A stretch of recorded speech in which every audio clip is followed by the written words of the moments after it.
Second world war में लाखों कैदियों को टॉर्चर सेल में डाल दिया गया था। वहाँ उन्हें बुरी तरह टॉर्चर किया जाता था। उन्हें वहाँ फिजिकल और इमोशनल दोनों तरह से टॉर्चर से गुजरना पड़ता था। उन्हें अकेलेपन से भी गुजरना पड़ता था। कैदियों के सामने उनके दोस्तों की मौत हो जाया करती थी। उन्हें अपने दोस्तों और रिश्तेदारों को मरता हुआ देखना पड़ता था। ऐसे में कैदियों को ये लगने लगा था कि उनका भी मरना अब पक्का है। ये सब देखकर कैदी इमोशनली बहुत डिस्टर्ब हो जाते थे, बर्दाश्त नहीं कर पाते थे और वो सदमे से ही मर जाते थे। सेकेंड वर्ल्ड वॉर में कैदियों को रखने के लिए कई कैंप्स बनाए गए थे। उन्हीं कैंप्स में से एक कैंप में बंद थे psychologist doctor Victor Frankl. Victor उन कैंप्स में 3 साल तक रहे। उन कैंप्स में उन्होंने जो भी देखा, जो भी एक्सपीरियंस किया, जो भी टॉर्चर सहे, किसी को मालूम नहीं था कि वो इसके बारे में एक किताब लिख देंगे। उस किताब की करोड़ों कॉपीज़ बिक जाएंगी और कई भाषाओं में वो किताब ट्रांसलेट हो जाएगी। उन्होंने किताब लिखी जिसका नाम था मैन सर्च फॉर मीनिंग। अभी जो कोरोना क्राइसिस चल रही है, आप घरों में बंद हो, बोर हो रहे हो, अच्छा नहीं लग रहा है, तकलीफ़ हो रही है, तो आप अपनी इस तकलीफ़ को ज़रा इन टॉर्चर सेल्स के फ़ोटोज़ से एक बार कंपेयर ज़रूर करना। इससे मुझे पक्का यकीन है कि आपको अंदाज़ा हो जाएगा कि हमारी तकलीफ़ इन टॉर्चर सेल्स की तकलीफ़ के मुकाबले कुछ भी नहीं है।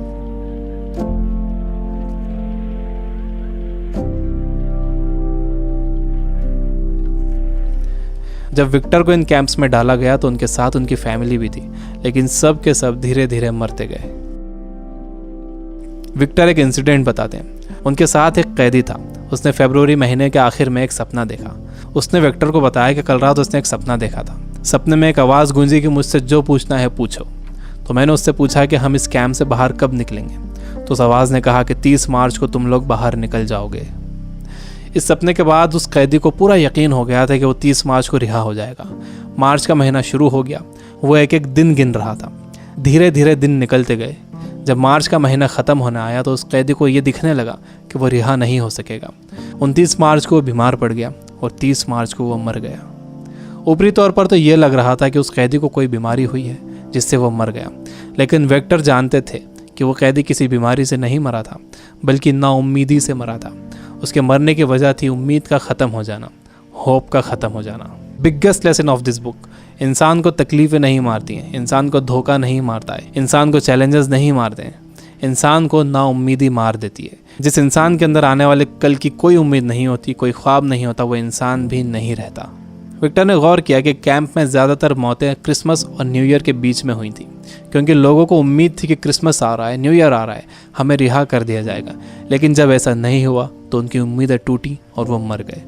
जब भी किसी इंसान की उम्मीदें ख़त्म होती हैं तो उसका इम्यून सिस्टम कमज़ोर हो जाता है, और जब किसी का इम्यून सिस्टम कमज़ोर हो जाता है तो वो किसी भी छोटी मोटी बीमारी से मर सकता है। यानी पहले उम्मीदें ख़त्म होती हैं, उससे इम्यून सिस्टम कमज़ोर होता है, उसके बाद वो बीमारी ताकतवर हो जाती है। दूसरी चीज़ विक्टर ये बताते हैं कि आपके पास ज़िंदा रहने के लिए एक बड़ा सपना होना चाहिए, एक लॉन्ग टर्म गोल होना चाहिए। जिसके पास आने वाले कल के लिए बहुत बड़ा ख्वाब है, उसके लिए आज की तकलीफ़ें, आज की प्रॉब्लम्स बहुत छोटी होती हैं। जब किसी का बिलीफ बड़ा होता है, किसी का कॉन्फिडेंस बड़ा होता है, किसी का सपना बड़ा होता है, किसी का कमिटमेंट बड़ा होता है, तो उसके सामने आने वाली क्राइसिस, प्रॉब्लम्स, तकलीफ़ें सब छोटी हो जाती हैं। हम कोरोना वायरस की क्राइसिस से घर में रहकर मुकाबला कर सकते हैं। आपको अपनी सुरक्षा करना है, लेकिन इससे घबराना नहीं है। आपको अपनी उम्मीद को ख़त्म नहीं होने देना है। विक्टर कहते हैं कि जब कोई प्रॉब्लम या बीमारी आती है तो आपकी बॉडी कमज़ोर पड़ जाती है, लेकिन आपका माइंड बहुत पावरफुल है। आपको इसे कमज़ोर नहीं पड़ने देना है। आप रोज़ टीवी देख रहे हो, आप बुरी न्यूज़ सुन रहे हो कि इतने मरे, इतने बचे, इतने सीरियस, यह आपको मेंटली वीक बना देगा। आप मेंटली वीक हो जाओगे तो आपका इम्यून सिस्टम भी कमज़ोर हो जाएगा, जिससे आपका बीमार होने का ख़तरा बढ़ जाएगा। विक्टर कहते हैं कि वो 3 साल इन कैंप्स में इसलिए ज़िंदा रह पाए क्योंकि उनके पास कल के लिए बड़े सपने थे, विल पावर थी, उन्हें एक किताब लिखना थी। तो वो सारी प्रॉब्लम्स, सारी तकलीफ़ें उनके सपनों और इरादों के आगे छोटी पड़ गईं और वो इन सब से बाहर निकल गए। तीसरी चीज़ जो विक्टर ने ऑब्जर्व की थी वो ये कि जब इंसान के सामने कोई प्रॉब्लम आती है तो वो उसे कैसा मीनिंग देता है। वो उसे पॉजिटिव मीनिंग देता है या नेगेटिव मीनिंग देता है। जैसा भी आप उसे मीनिंग देते हो, ये मीनिंग ही उस प्रॉब्लम को आपके लिए मुश्किल या आसान बनाता है। आपका मीनिंग उस प्रॉब्लम को या तो और बढ़ा देगा या उसे ख़त्म कर देगा। फॉर एग्जाम्पल, आप कहीं जाने के लिए घर से बाहर निकलते हो और आप देखते हो कि आपकी गाड़ी का टायर पंचर है। अब आपको बहुत गुस्सा आ जाता है। आपको लगता है कि क्या इसे अभी पंचर होना था, या आप ही के साथ क्यों हुआ, पूरा मूड ख़राब हो गया। आपने इसे दे दिया नेगेटिव मीनिंग। आपके पास एक और ऑप्शन था। आप सोच सकते थे कि हो सकता है कुदरत आपको वहाँ जाने से रोक रही हो सकता है कि आप किसी बड़े एक्सीडेंट से बच गए हों इसकी वजह से। अगर तेज़ स्पीड में गाड़ी का टायर पंचर हो जाता तो एक्सीडेंट हो सकता था। अच्छा हुआ कि निकलने से पहले ही आपको टायर पंचर मिला। यह है पॉजिटिव मीनिंग। इंसान यूजुअली नेगेटिव ही सोचता है और इस नेगेटिव सोचने की वजह से हम हर चीज़ का नेगेटिव साइड ही देखते हैं, उसका पॉजिटिव साइड नहीं देखते। जैसे कोरोना क्राइसिस में जितना टाइम आपने फैमिली को दिया है, क्या आपने कभी पहले इतना टाइम दिया है?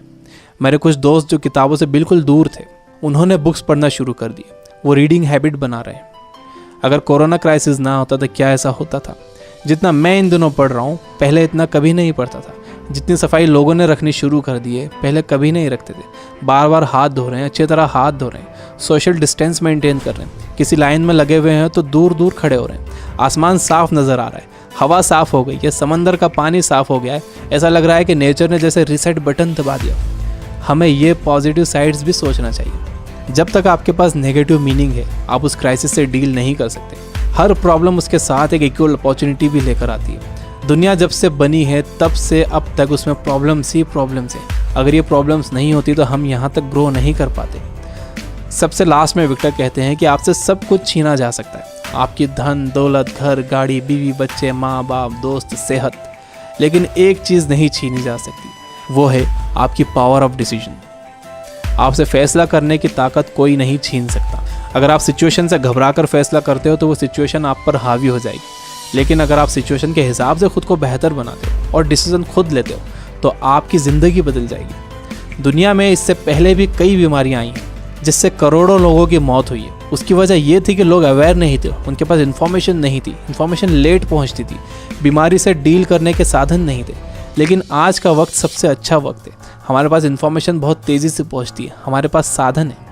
मुझे पूरा यकीन है कि आगे और भी अच्छा वक्त आने वाला है और मैं आपको उम्मीद दिलाता हूँ कि आगे सच में बहुत अच्छा वक्त आने वाला है।